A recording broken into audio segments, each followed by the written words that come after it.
주간 보도된 언론 보도를 탈탈 털어보는 시간, 민널련의 탈곡사들. 오늘도 임동준 활동가 나왔습니다. 안녕하세요. 안녕하세요. 예, 자주 뵙는 것 같아요.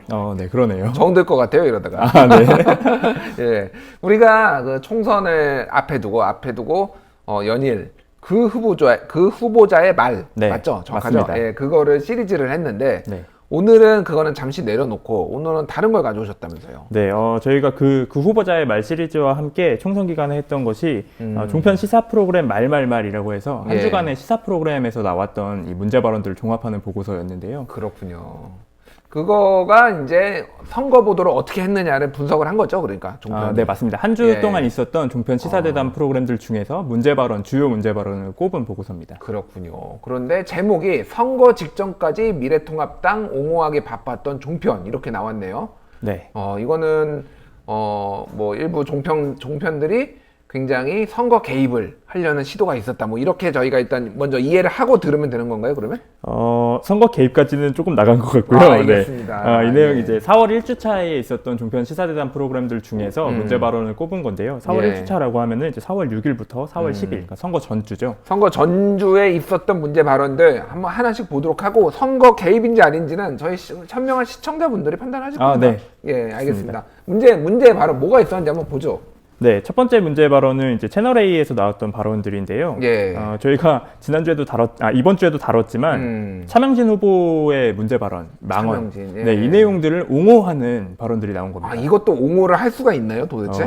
저도 놀랍게도 옹호하는 발언이 나왔는데요. 오. 네. 방송을 먼저 살펴보면 채널A 뉴스탑10 4월 9일에 예. 나왔던 출연자 김태현 변호사가 이 사안을 두고 굉장히 정치공학적으로만 해석을 하는, 망언에 대한 문제는 지적하지 않고 미래통합당의 결정이 어떤 배경에서 나왔는가 이런 것들을 지적하는 발언이었는데요. 예. 김태현 변호사가 이런 얘기를 했습니다. 예. 당의 입장에서 보면 어쨌든 인터넷 언론에 난 것을 인용한 것은 맞으나 그게 팩트인지 아닌지 지금 따질 계제가 없거든요. 라고 해서 이제 미래통합당이 사실관계를 따질 시간이 없었다. 뭐 이런 주장을 한 거고요. 예. 네, 이거에 이어서 중도 유권자 표심을 생각해서 당에서는 강하게 제재를 한 것이다.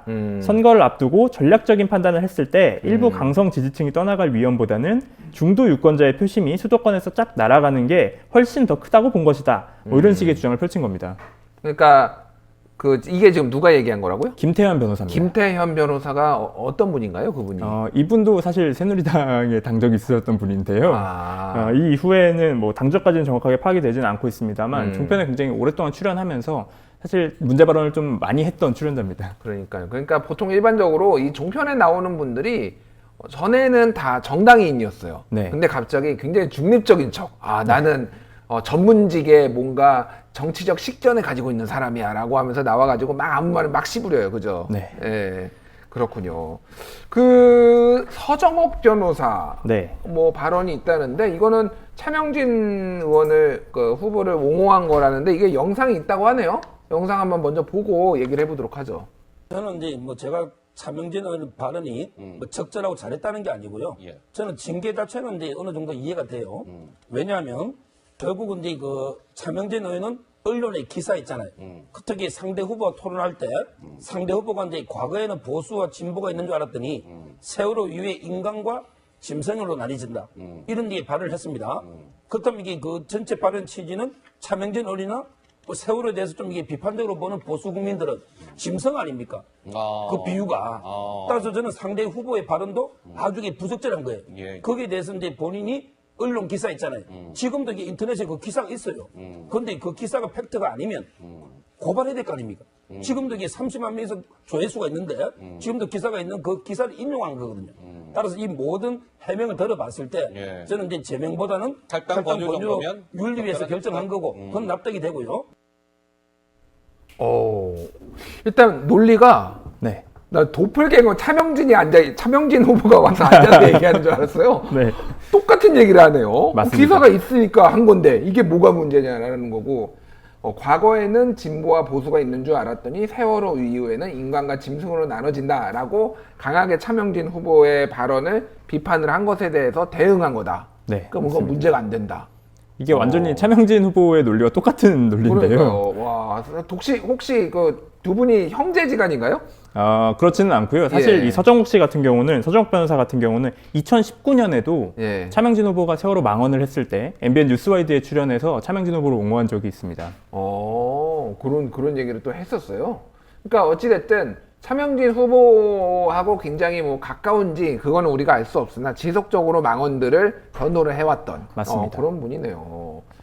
자, 채널A 돌직구 쇼의 장성철 공간과 논쟁 정책센터 소장이 뭐 근친상간이라는 표현을 썼다고요? 네, 저희도 이 방송을 모니터하면서 굉장히 깜짝 놀랐는데요. 사실 저는 이분을 아는 분이에요. 제가 따로 방송을 하는 게 있는데 이분이 패널로 나와서 좀 하시는데 보수 쪽 패널이긴 한데 굉장히 생각보다 그렇게 좀 뭐라고 해야 되나 막말을 하는 스타일은 아니거든요. 근데 이게 어느 방송사에 가서 하느냐에 따라서 굉장히 좀 영향 많이 받나 보는데 이거 자료가 있죠, 영상. 예, 영상 한번 보겠습니다, 먼저. 근데 상당히 제가 참 이런 말씀 드리면서도 우리 시청자 여러분들께 죄송한 게 지금 더불어민주당 같은 경우에는 더불어시민당을 처음에 이성정당, 남매정당, 자매정당이라고 했어요. 남매정당, 자매정당하고 결혼하는 게 이게 맞습니까? 남매와 자매끼리. 예. 그리고 그러네요. 예. 어. 그리고 이근영 전략기획위원장 같은 경우에는 뭐냐면 우리 DNA 검사는 우리 자녀다. 우리 자녀는 열린민주당이 아니고 그냥 더불어시민당이라고 얘기했어요. 자녀랑 결혼해요. 그러면은 이게 이상하잖아요. 이게 근친상간죄가 있는데요. 2년 이하의 징역, 500만 원 이하 벌금입니다. 이건 형사소송법에 나와 있습니다. 예. 그렇군요. 이게 그러니까 더불어시민당과 더불어민주당이 자매정당, 형제정당이라고 했는데 이거 뭔가 그 포스터가 결혼하겠습니까? 우리는 같은 뭐 운명 공동체다 이런 거를 강조하기 위해서 저런 지금 나오는데 결혼하니까 지금 자매하고 지금 남매끼리 결혼하는 거냐 근친상간이다 이런 식의 주장을 한 거네요. 그러니까 맞습니다. 참 뭐라고 해야 되나? 비유가 좀 너무 싸다. 이게 이제 뭐 언론에서 쓰는 거는 적절하지 않지만 좀 싼마이 비유다. 저는 이렇게 좀 느낌이 드네요. 그러니까 막말도 막말인데 약간 싼마이 비유다. 저는 이렇게 보이네요. 사실 이 거대 양당의 비례형 위성정당은 꼼수고 비판받을 대상이 확실하잖아요. 예. 그런 점에 있어서 좀 언론이 비판을 하려고 한다면 좀 정제된 용어로 정확하게 비판을 해야지 더 날카롭고 아픈 비판이 되는데 예. 이런 식으로 이 근친상간이라든지 좀 과도한 비유의 비판을 하게 되면 사실 정치 혐오를 유발한다라는 비판이 지금까지 계속 나왔었고요. 이번에 이 장성철 씨의 발언을 보면서 느낀 점은 정치 혐오가 아니라 이런 식의 발언은 언론 혐오를 유발한다라는 생각이 들었습니다. 그러게요. 예. 제가 다음에 만나면은 이거 이제 한 2주에 한 번씩 만나거든요. 그러니까 제가 따끔하게 얘기를 한번 하도록 하겠습니다. 네, 근친상간 이런 알겠습니다. 얘기 하지 말라고. 예, 알겠습니다. 자, 채널A가 오늘 많이 나오네요. 뭐 맞습니다. 정치 데스크에서 굉장히 비전문적인 여론조사 분석을 했다는데 이거 좀 설명을 해주시죠. 이게 어떤 내용인지.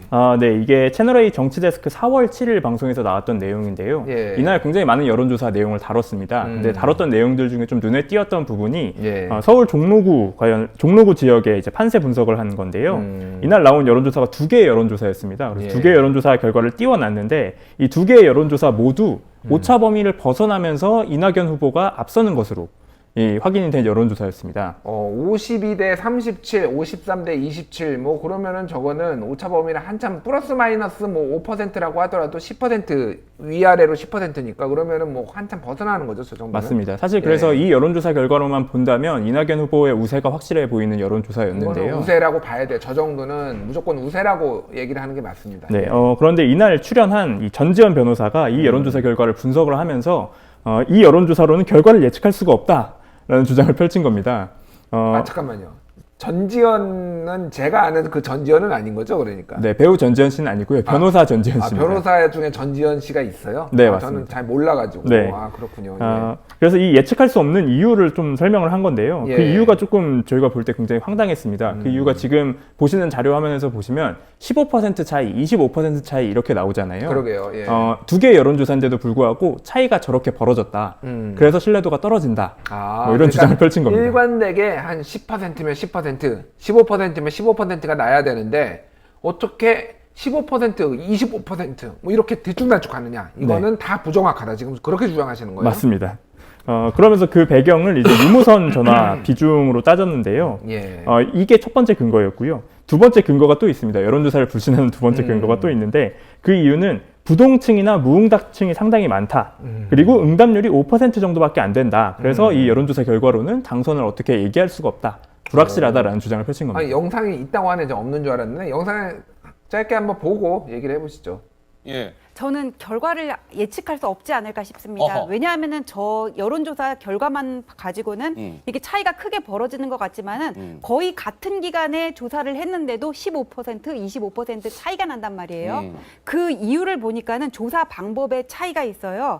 한 군데는 무선 비중이 69%, 유선 비중이 31%고 또 다른 군데는 무선 비중이 90.2%고 그다음에 유선 전화 면접이 9.8%거든요. 예. 그다음에 자동 ARS를 돌렸는지 전화 면접을 했는지 그 차이도 있단 말이에요. 그러니까 여론조사 방법에 따라서 지지율은 얼마든지 다르게 왔다 갔다 나와 할수 있을 수 있다? 있는 거고 과거 역대 총선에서 여론조사 지지율과 실제 뚜껑을 열어봤을 때 결과가 어떻게 달랐는지를 제가 찾아보니까는 2000년 16대 때 한 방송사에서 132석 대 115석이라고 했는데 숫자는 그대로 나왔지만 여당 야당이 달랐고 그 이후에도 접점이라 그랬는데 박빙이라 그랬는데 표 차이가 훌쩍 나거나 아니면 표 차이가 훌쩍 난다 그랬는데 아니면 박빙 수준이거나 이렇게 계속 실제 뚜껑을 열어봤을 때는 다르게 나왔거든요. 예. 이 얘기는 유권자들은 그 선거일 일주일 정도 앞두고 표심을 결정한다 그렇게 해석할 수도 있다고 봐요. 예. 그래서 지금 부동층이나 무응답층이 상당히 많고 응답률이 5% 정도밖에 안 되는 상황에서 여론조사 지지율을 가지고 어느 쪽도 당선을 단정할 수는 없지 않을까 싶습니다. 예. 일단 애쓴다라고 말씀을 드려보고 싶고요. 여론조사가 제가 좀 설명을 드리면은 여론조사 조사 기법에 따라서 왔다 갔다 하는 거 맞아요. 맞습니다. 그것도 맞고요. 그리고 뭐 샤이 보수니 샤이 야당이니 해서 그게 어느 정도 숨어 있다라는 것도 전문가들의 의견이 맞아요. 근데 그거랑 저 황교안 이낙연의 여론조사가 부정확한 거하고 그러니까 믿을 수 없는 거하고는 별개의 문제예요. 그러니까 맞습니다. 그거는 그거대로 설명을 한 거는 맞는데 그렇다고 그러면 이거는 못 믿느냐? 아니 15% 25% 일관되게 그러면은 지고 있는 걸로 나오고 오차범위를 벗어나고 있으면은 열세라고 봐야 되는 거죠. 그거는 맞습니다. 저 여론조사가 틀렸다라고 단정할 수는 없는 거예요. 그러니까 네. 사실 이게 뭐 유무선 조사 방법 비율에 따라서 달라진다 뭐 이런 네. 내용은 어느 정도의 이 사실로 봐야 되고요. 사실로 봐야죠. 그거는. 네, 하지만 이 유무선 조사 방법에 따라 달라진다는 것과 이렇게 퍼센테이지가 차이 난다는 건 좀 다른 문제잖아요. 그렇게 얘기하면은 그러니까 여론조사는 아예 다 안 믿어야 돼요. 맞습니다. 그러니까 모든 여론조사는 안 믿어야 되는데 나는 유독 서울 종로에 황교안 이낙연만 안 믿을 거야라고 얘기를 하는 거잖아요. 이거는 아무리 좋게 해석을 하려고 하더라도 황교안이 열세 아니니까 여러분들 포기하지 말고 다 와서 투표하세요라는 말을 하고 싶은 거잖아요. 저거는 지금. 네, 그리고 사실 이 내용에 있어서 언론이 좀 여론조사를 다루는 방법에서도 변화가 필요한데 이렇게 단편적으로 한두 개의 여론조사만 놓고 볼 것이 아니라 좀 더 경향성을 위주로 봐야 되는 거거든요. 그리고 사실 이 두 개의 여론조사만 놓고 보더라도 이런 경향성을 놓고 봤을 때 이낙연 후보 같은 경우 유무선 비율에 따라 뭐 달라지지 않는 결과를 보이고 50% 이상의 지지율을 보였다. 그리고 황교안 후보의 경우에는 유무선 비율에 따라서 10% 정도의 지지율의 격차가 보였다라고 해석하는 것이 좀 더 타당해 보입니다. 그러니까요. 유무선 비율에 따라서 격차가 좁아지고 늘어나고 합니다. 좀만 설명을 드리자면은 유선 전화의 비중을 좀 올리면은 보수 쪽가 많이 나와요. 왜냐하면 집에 계신 노인분들이나 뭐 이런 분들이 보수적인 성향인 분들이 많기 때문에 그래서 더 많이 나오고 그래서 유선 전화, 집 전화 비중이 30%가 넘어가면은 사실은 굉장히 많이 보정을 하고 봐야 된다. 보수가 너무 많이 나오게 설계돼 있기 때문에 보정을 해야 된다라는 거는 뭐 이제 상식적인 좀 선거를 아는 분들은 상식적인 얘기인데 그거를 그렇다고 다 못 믿는다라는 건 또 다른 문제인 거죠. 그러니까 맞습니다. 보정을 하고 봐야 될 필요는 있다라는 거고. 네, 그리고 자, 두 번째 주장이 이제 부동층 그리고 무응답층이 굉장히 많다. 예. 그리고 응답률이 낮다 이런 주장이었는데요. 이 내용도 그래서 저희가 실제로 여심이에 등록되어 있는 여론조사를 실제 내용을 한번 찾아봤습니다. 예. 그렇게 해서 찾아봤더니 두 여론조사의 부동층 비율이 뭐 4.4%, 16.4% 이런 식으로 나왔는데요. 예. 이게 사실 여론조사의 결과를 단순 합산하는 게 굉장히 위험하고 부정확한 방법인데 저희가 극단적인 케이스를 가정을 해서 예. 이 부동층과 무응답층의 결과를 황교안 후보의 표로 모두 다 가정을 해서 플러스를 했을 때 예. 이낙연 후보를 이기지 못했습니다. 아, 그럼에도 불구하고. 맞습니다. 그러니까 원래 응답률이 한 5% 정도밖에 안 돼요, 요즘 여론조사가. 왜냐면은 잘 안 받습니다. 저도 솔직히 바빠서 맨날 안 받았고요. 그래서 이거를 가지고 과거에 논란이 있었긴 했어요. 이거 믿을 수 있느냐.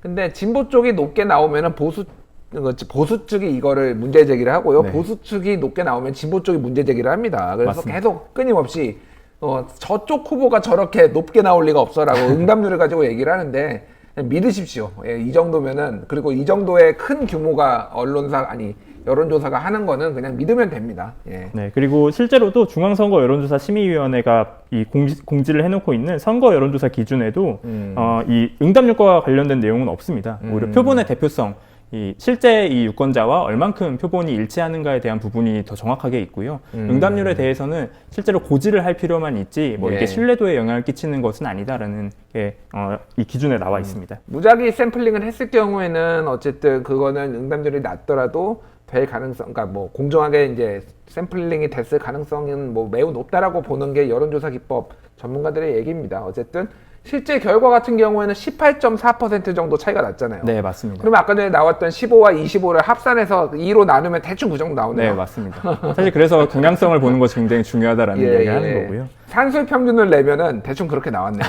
네, 알겠습니다. 어쨌든 과도하게 내가 우리 황교안님이 진리가 없어. 우리 황교안님은 져서는 안 돼라는 강한 신념을 투영한 결과가 아닐까 생각하고요.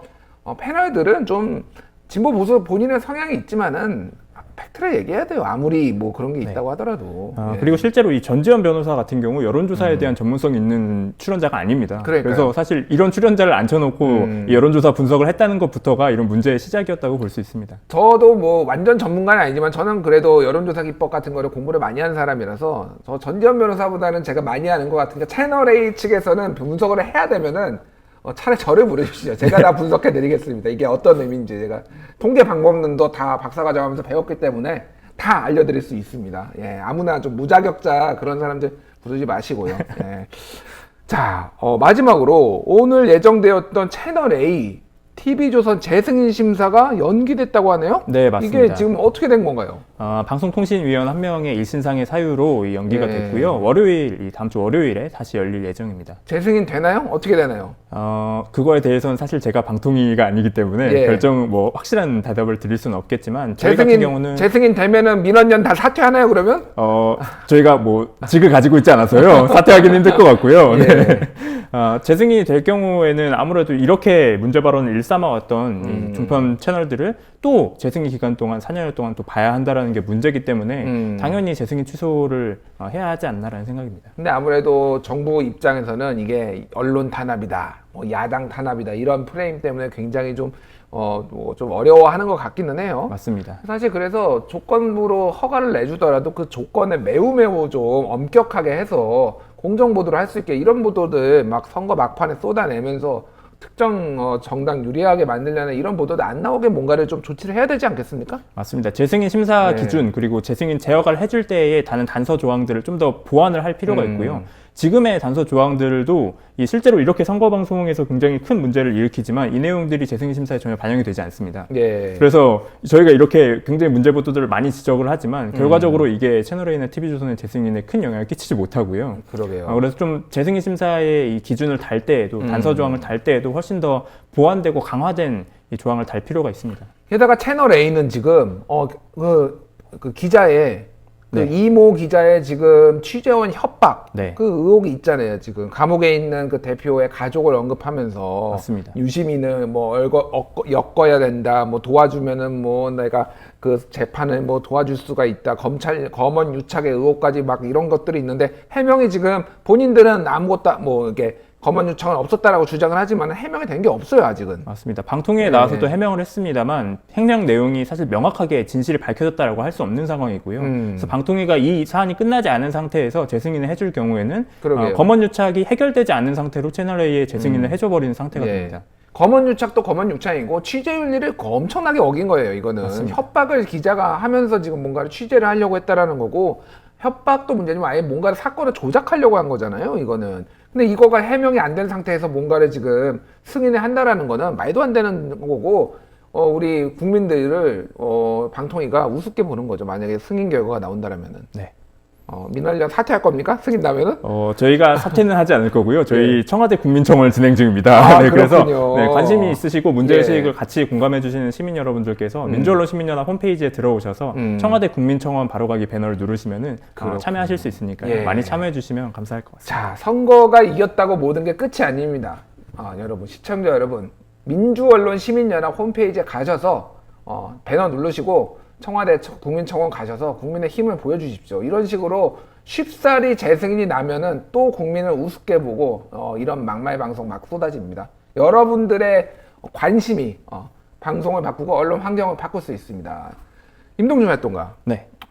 점점 친해지고 있는 것 같아요. 아, 그런가요? 네, 우리 네. 다음에 방송은 끝나면은 밥이나 한번 합시다. 네, 네, 알겠습니다. 알겠습니다. 지금까지 임동준 활동가였습니다. 감사합니다. 감사합니다.